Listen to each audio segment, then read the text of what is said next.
মৃত ব্যক্তিকে গোসল করানোর সময় ঘনিষ্ঠ একজন সাথে থাকবে।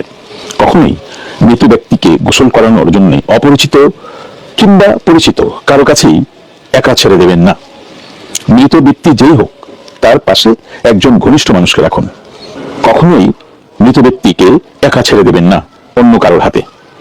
আবার বলছি, মৃত ব্যক্তিকে গোসলের সময় একজন সাথে থাকুন। লাশের আত্মীয় যিনি, মৃত ব্যক্তির যিনি আত্মীয়, ঘনিষ্ঠ একজনকে লাশের পাশে রাখুন।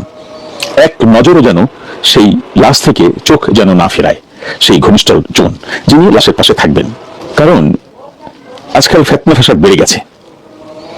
মৃত ব্যক্তির গা ধোয়া পানি, মৃত ব্যক্তির পরানো কাফনের কাপড় কেটে নেওয়া, এগুলো জাদুটোনাতে কাজে লাগে এবং এই কাজগুলো করানো হয় যারা মৃত ব্যক্তিকে গোসল করান তাদেরকে প্রলোভন দেখিয়ে। সুতরাং মৃত ব্যক্তি যেই হোক তার ঘনিষ্ঠ একজন স্টিল নাও সেই লাশের পাশে বসে থাকবে গোসলের সময়, না দাঁড়িয়ে থাকবে, চোখ রাখবে সেই গোসল যিনি করাচ্ছেন তার উপর। একবারও তিনি এদিক ওদিক কোথাও যাবেন না এবং চোখ এদিক সেদিক করবেন না। আবার আরো একটা বিষয় আছে, মৃত ব্যক্তির নাক দিয়ে, কান দিয়ে, মুখ দিয়ে এবং গোপনাঙ্গ দিয়ে একটা বিশেষ কিছু ঢোকানো হয়। এটাও একটা জাদুর কাজ। এটা যারা জাদু করেন তারা এই গোসল করে নেওয়ালাদের দিয়ে এই কাজগুলি করিয়ে থাকেন। সুতরাং চোখ রাখুন, সতর্ক থাকুন, লাশ গোসল করানোর সময় পাশে থাকুন। মনে রাখবেন, জাদুকর কিংবা জাদু ইন্ধনদাতা তারা কিন্তু মুশরিক, কাফের। এই সব কিছু দিয়ে জাদু করা হয় মানুষকে অসুস্থ করার জন্য, মানুষকে পাগল করার জন্য এবং ধীরে ধীরে তাকে শেষ করে দেওয়ার জন্য।